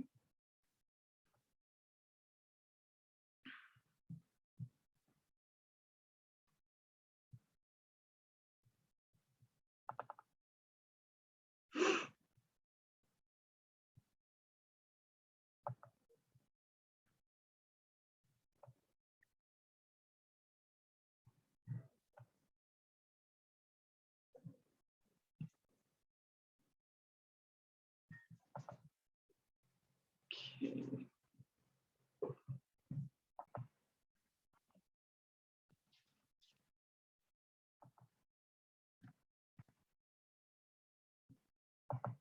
Is one of the surgical technologist's most common and important responsibilities. As the surgical technologist gathers, opens, and arranges instrumentation and supplies, it is their ever-present duty to create and protect the integrity of the sterile field while setting up the back table, Mayo stand, and ring basin. Consequently, the rules of asepsis must be applied consistently. You break the sterile field, you're compromising the patient, you're not compromising yourself, and you must keep that in mind at all times. It is the patient that is number one. That's why we're here. And in order to maintain good quality care, you must maintain that sterility at all times during the procedure. You're going to have an opportunity, there's many opportunities, to break that sterile field. And recognizing when you do to report it. Break, stop what you're doing. If necessary, to regown and glove, and pick up.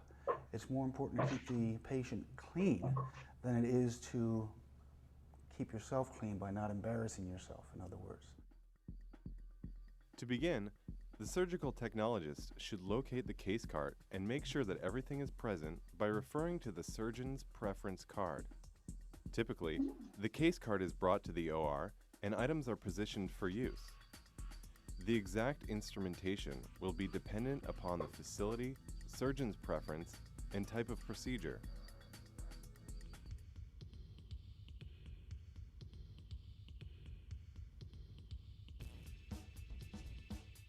The back table is typically the first sterile area prepared by the surgical technologist. The back table provides a large sterile area for preparation and storage of sterile items. Instruments less likely to be used, redundant instruments, or instruments of specific and often one-time use are left on the back table. Instruments more likely to be in demand are placed on the Mayo stand.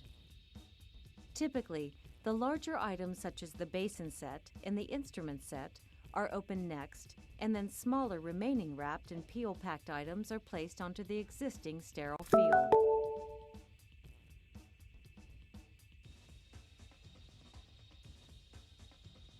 Surgical instruments come in various sizes and lengths. As a surgical technologist, it is your responsibility to make sure the appropriate size instruments are available for the scheduled procedure.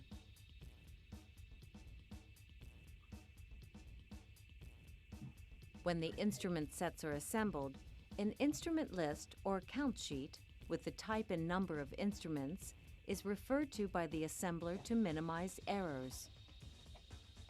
After assembly, This list is signed by the assembler and placed into the instrument pan before wrapping. The signature assures that any discrepancies in assembly can be traced to the proper source. During the setup for the surgical procedure, the circulator performs a visual and verbal instrument count by referring to the instrument list. As each instrument is confirmed by the surgical technologist, the circulator writes the correct number next to the printed instrument name on the count sheet. During closure, the counting process is repeated.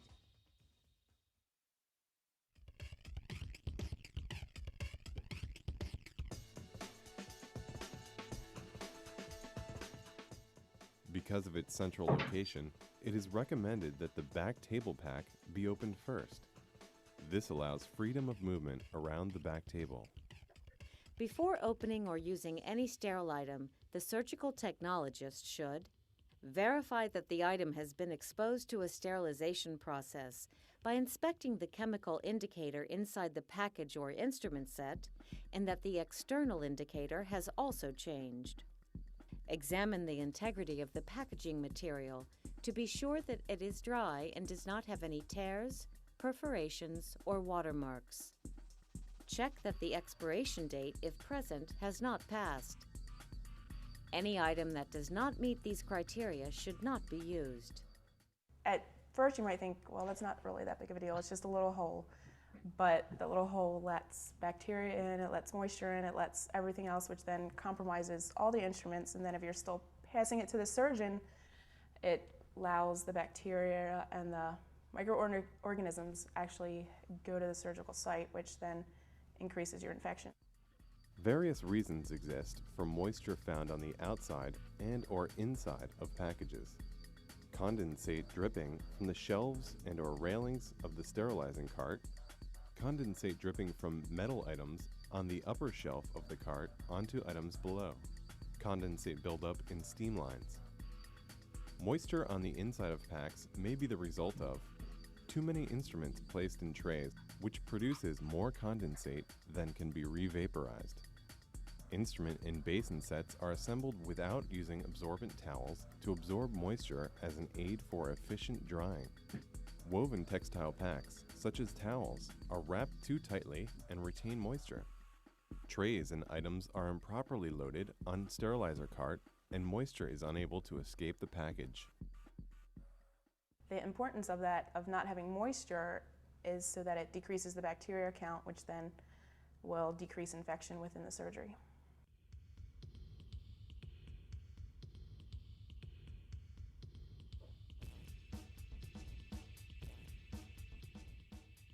Before opening the pack, the surgical technologist must inspect the integrity of the outer package.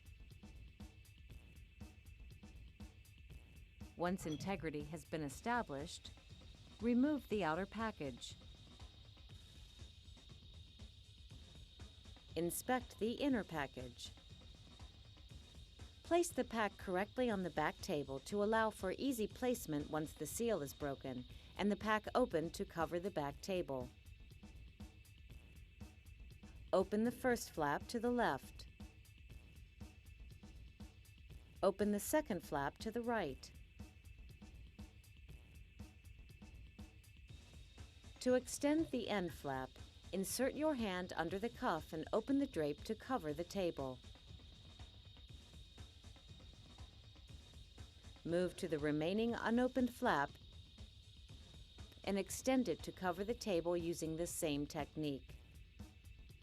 It should be noted that back table packages are produced by many companies and opening procedures may vary.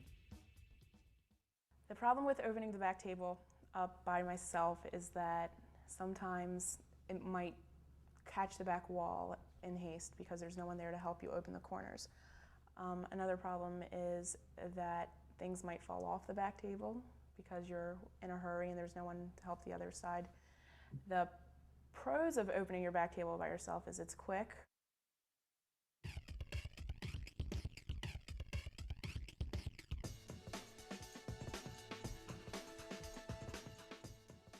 Ring stands are four-wheeled stands with a metal ring at the top.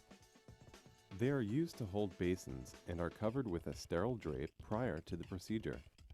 These basins hold various fluids to be used throughout the procedure, including saline for irrigation and sterile water for rinsing instruments.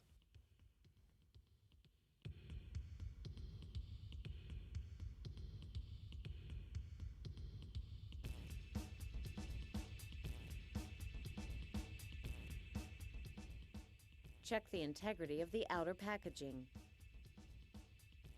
Place the basin set on the appropriate ring stand and break the seal. After unfolding the first flap away from you and each additional flap in the appropriate direction, making sure not to contaminate the basin. Move the basin set ring basin to the appropriate position near the back table.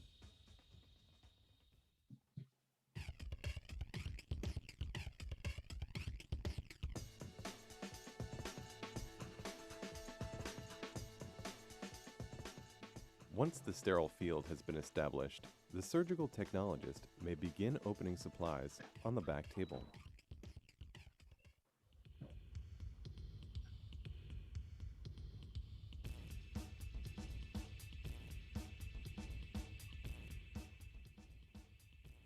Always ensure the integrity of each package prior to opening it.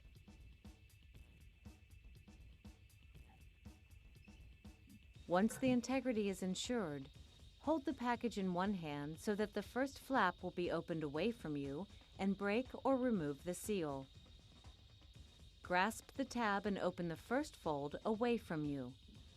Firmly secure the flap in the hand that is holding the sterile package. Open the second, third, and fourth flap, securing each flap as it is unfolded. Project the item onto the sterile field by gently tossing, taking care not to cross the boundary of the sterile field with the non-sterile packaging. I have to have this conscious awareness of everything that's going on, because if something's wrong, that compromises my patient care. And ultimately, it is my responsibility to make sure this patient goes through the surgery okay. You have to almost have eyes in the back of your head, because it's also your responsibility to guard the entire sterile field for the different doctors that come into the room, the other nurses. It's your responsibility.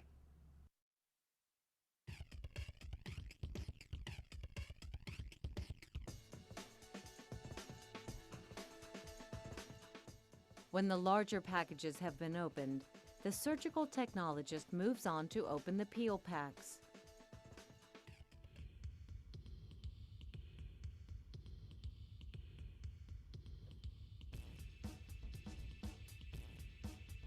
After checking the integrity of the package, orient the package in both hands, grasping one edge of the peel pack in each hand.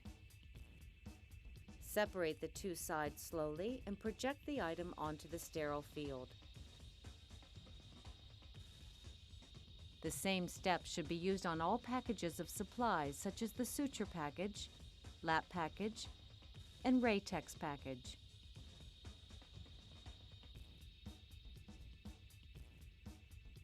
Also, don't throw the wrapper on the floor. Dispose of it properly. Remember, as long as you are not sterile, if you make the mess, it is your responsibility to throw it away. Tip: sealed edges of a peel package are considered to be non-sterile. Caution must be taken when projecting sterile items from peel packs.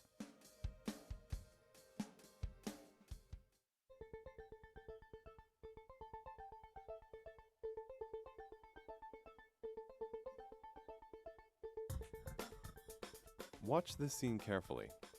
What are some examples of improper technique used in this scene?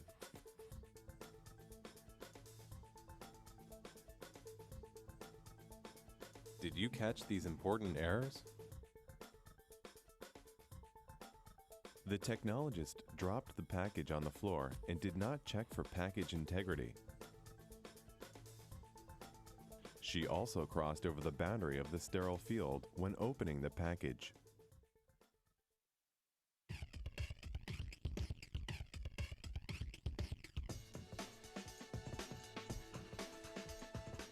After the packages and peel packs have been opened, the surgical technologist next opens the container instrument set.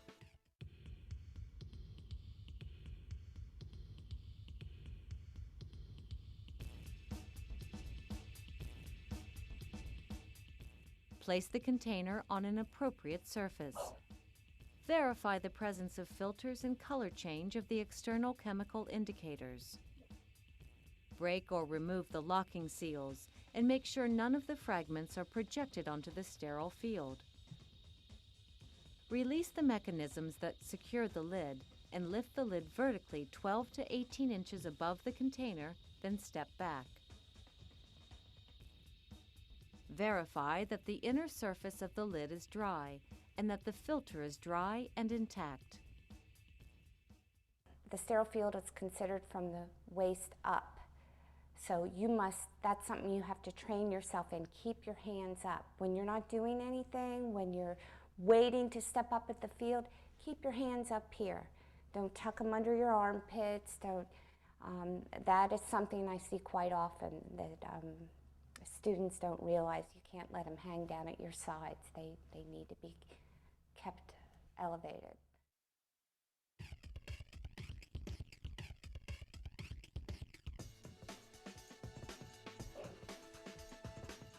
Once the sterile field is established, the surgical technologist performs the surgical scrub and dons sterile attire in preparation for entry to the sterile field. Be sure that all personal needs are taken care of and that all necessary PPE, such as eye protection, has been donned prior to initiating the surgical scrub.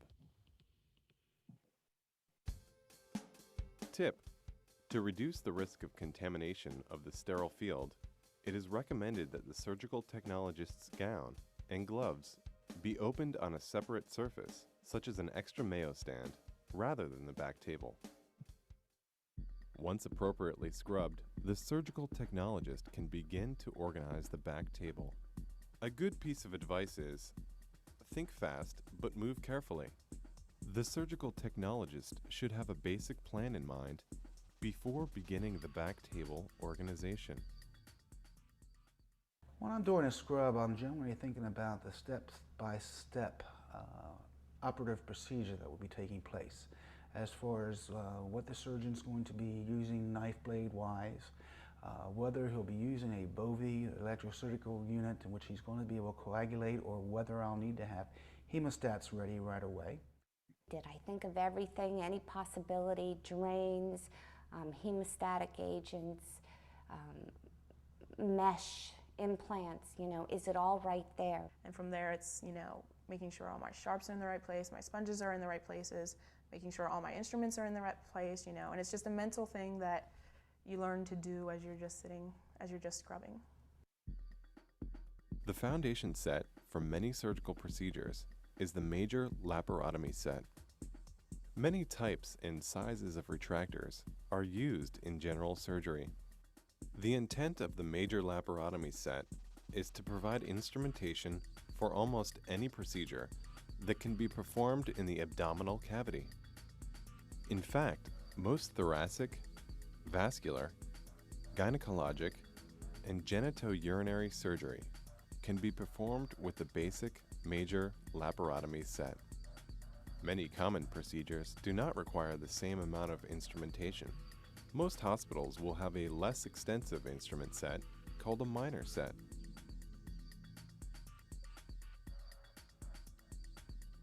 In the following step-by-step procedure, we will demonstrate how a surgical technologist organizes the back table and mayo stand for an exploratory laparotomy.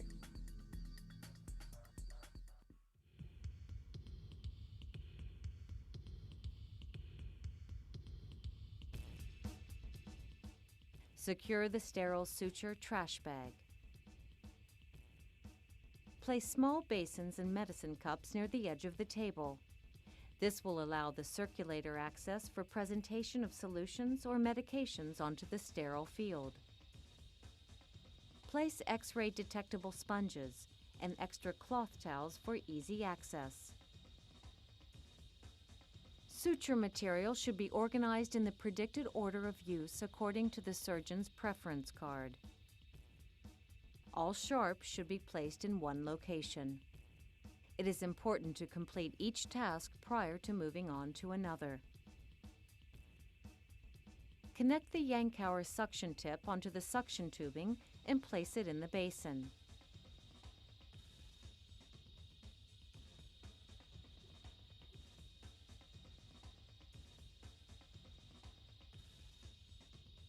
Prepare the electrosurgical pencil by removing and discarding any packaging material and place it in the basin. Place the light handles or covers in the basin.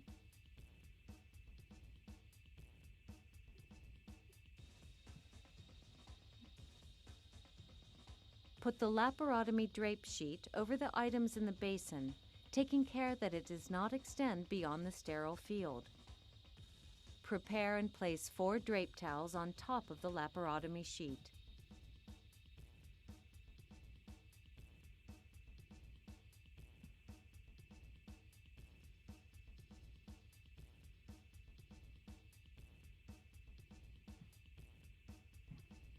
Finally, place the surgeon's and assistant's gowns, gloves, and towels on top.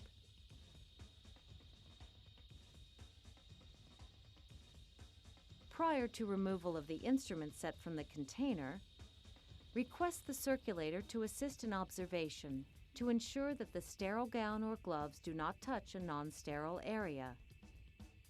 Verify exposure to the sterilization process by observing that the chemical indicator has changed appropriately. Carefully approach the container and cautiously grasp the handles. Lift the basket from the container and step away. Place the instrument set on the back table in the appropriate position and proceed to remove instruments and organize the instrument set. Care should be taken to ensure that the instrument set does not cause damage to the back table drape during placement. Important principles of practice while organizing the back table include: move about as little as possible. Keep the body centered in a box and move just the shoulders and hands. Work in sections at the table. Handle each item only once. Learn a logical and efficient pattern for back table organization and repeat it case after case. Be aware of the total environment, especially the movement of others.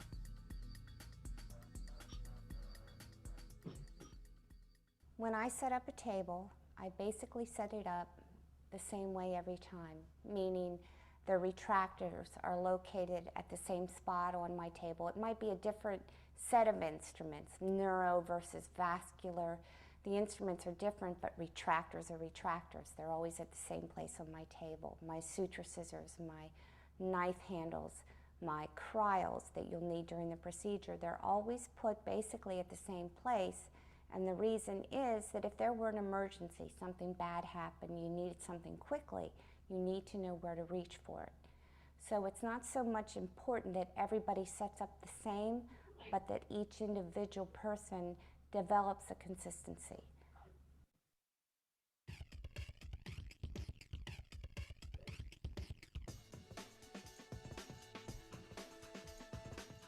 A Mayo stand is the stand that is moved closest to the operative field. The surgical technologist works from this stand to supply instrumentation needed immediately by the surgeon. My whole philosophy with my Mayo stand is this is like the connector between my back table and the actual surgical site. So my back table has everything that I might need. My Mayo stand has the stuff that I know we're going to need.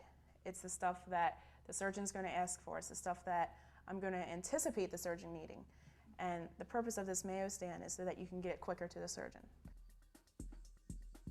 The Mayo stand is dressed by applying a sterile Mayo stand cover and any accessory items, such as towels.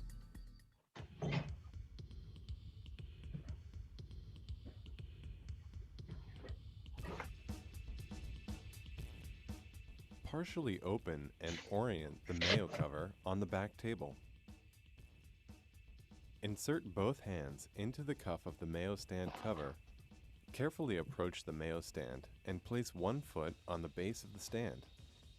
Stand directly in front of the Mayo stand. Begin to slide the cover onto the Mayo stand. Do not let the folded portion slip below the level of the Mayo stand. Continue to slide the Mayo stand cover onto the Mayo stand until it is fully unfolded.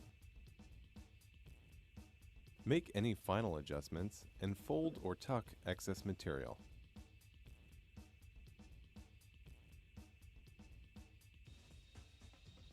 Place towels on the Mayo stand if needed. Now the Mayo stand is prepared to receive the instruments and supplies that will be used most frequently and commonly during the surgical procedure.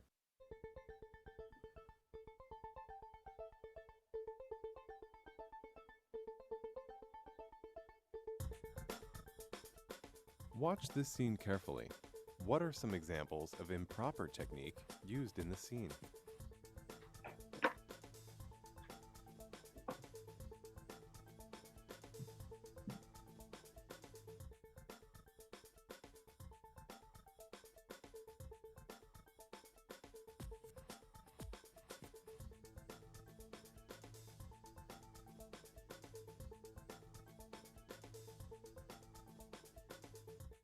Did you catch these important errors? The technologist crossed over the boundary of the sterile field and then reapplied the same cover. She failed to hold the Mayo stand steady with her foot. And she reached below the sterile field when applying the Mayo stand cover. Mayo setups vary too much for a single description for all procedures. However, some key principles of practice apply without regard to the particulars of instrument location. Use caution when placing sharp items. Place only those items, instruments and supplies such as sponges, most likely to be used on the Mayo stand. Instruments from each category are inspected for damage and functionality, then conveniently arranged on the Mayo stand. Typically, instruments are placed on the Mayo stand in pairs, or even numbers if more than 2 like items are required. Ratcheted instruments are closed to the first ratchet as they are moved from the back table to the Mayo stand.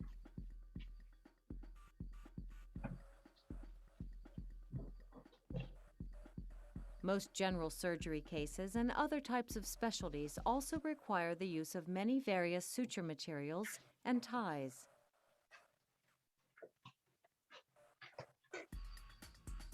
The ties are usually placed on the Mayo stand under a towel for easy access during the procedure.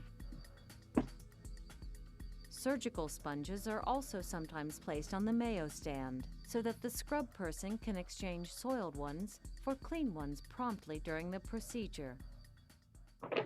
When you're doing a good job is when the surgeon's not having to ask for too many things, or not even having to ask that you do know the procedure and he's just lifting his hand up and you're just placing in his hand what he needs. Hopefully the surgeon says you're doing a good job. And sometimes they do, sometimes they don't, but you know you're doing a good job by getting the patient through the surgery safely.